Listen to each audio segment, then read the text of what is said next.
ನಮಸ್ಕಾರ ಸ್ನೇಹಿತರೆ, ಆನಂದದ ಅಡುಗೆಗೆ ಸ್ವಾಗತ. ನಾವು ಇಂದು ಕರ್ಜಿಕಾಯಿ ಮಾಡುವುದು ಹೇಗೆ ಎಂದು ನೋಡೋಣ. ಬಾಣಲೆಗೆ ಅರ್ಧ ಕಪ್ ಬಾದಾಮಿ, 5 ಏಲಕ್ಕಿ ಹಾಕಿ ಹುರಿಯಿರಿ.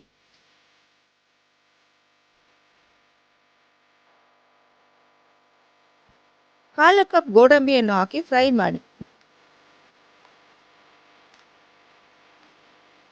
ಇದಕ್ಕೆ ಕಾಲು ಕಪ್ ಗಸಗಸೆಯನ್ನು ಹಾಕಿ ಅದು ಪಟಪಟನೆ ಎನ್ನುವವರೆಗೂ ಫ್ರೈ ಮಾಡಿ.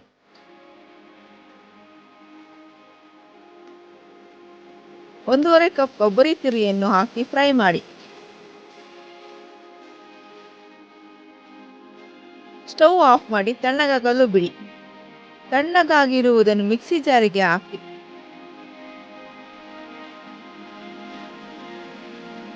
2 ಕಪ್ ಸಕ್ಕರೆ ಸೇರಿಸಿ ಪುಡಿ ಮಾಡಿಕೊಳ್ಳಿ. ಈಗ ಸ್ಟಫಿಂಗ್ ಸಿದ್ಧವಾಗಿದೆ. ಪಾನ್ಗೆ 4 ಟೀ ಸ್ಪೂನ್ ಬೆಣ್ಣೆ ಹಾಕಿ ಬಿಸಿಯಾಗುತ್ತಿರಲಿ. ಒಂದು ಕಡೆ ಒಂದು ಪಾತ್ರೆಗೆ 400 ಗ್ರಾಂ ಚಿರೋಟಿ ರವೆ, 1/4 ಟೀ ಸ್ಪೂನ್ ಉಪ್ಪು, 1 ಟೀ ಸ್ಪೂನ್ ಸಕ್ಕರೆ ಹಾಕಿ ಎಲ್ಲವನ್ನು ಮಿಕ್ಸ್ ಮಾಡಿಕೊಂಡು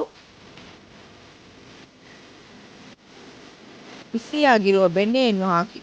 ಬೆಣ್ಣೆ ತುಂಬ ಬಿಸಿ ಇರುವುದರಿಂದ ಸೈಡಿಂದ ರವೆ ತೆಗೆದು ಬೆಣ್ಣೆ ಮೇಲೆ ಹಾಕಿ ಕಲಸಿ ಚೆನ್ನಾಗಿ ಮಿಕ್ಸ್ ಮಾಡಿಕೊಳ್ಳಿ.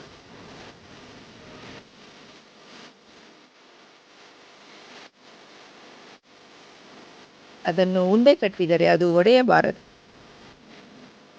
ಆಗ ಇದರ ಹದ ಸರಿ ಇದೆ ಎಂದು. ಈಗ ಸ್ವಲ್ಪ ಸ್ವಲ್ಪ ನೀರು ಹಾಕಿ ಕಲಸಿಕೊಳ್ಳಿ.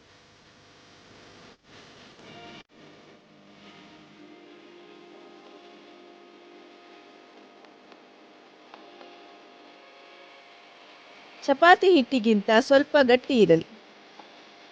1 ಗಂಟೆ ನೆನೆಯಲು ಮುಚ್ಚಿಡಿ. ರವೆ ಆದ ಕಾರಣ ಅದು ನೆನೆದು ನೀರನ್ನು ಹೀರಿಕೊಂಡು ಪೂರಿ ಹಿಟ್ಟಿನ ಅದಕ್ಕೆ ಬರುತ್ತದೆ. 1 ಗಂಟೆಯಾದ ಬಳಿಕ ತೆಗೆದು ಚೆನ್ನಾಗಿ ನಾದಿಕೊಂಡು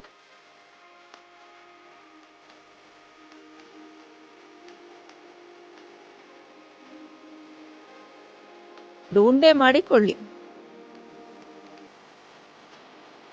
ಚಿಕ್ಕ ಪೂರಿಯ ತರ ಲಟ್ಟಿಸಿ ಕರ್ಜಿಕಾಯಿ ಮೋಲ್ಡ್ಗೆ ಹಾಕಿ ಸುತ್ತಲೂ ನೀರು ಹಾಕಿ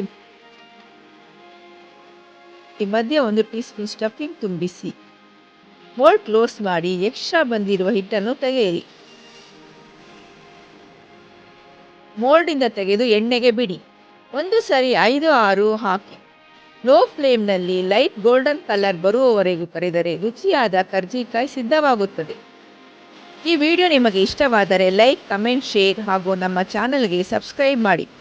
ಇಲ್ಲಿಯವರೆಗೂ ನಮ್ಮ ವಿಡಿಯೋ ನೋಡಿದ್ದಕ್ಕೆ ಧನ್ಯವಾದಗಳು. ಮತ್ತೆ ಇನ್ನೊಂದು ರೆಸಿಪಿಯೊಂದಿಗೆ ನಿಮಗೆ ಸಿಗುವೆ.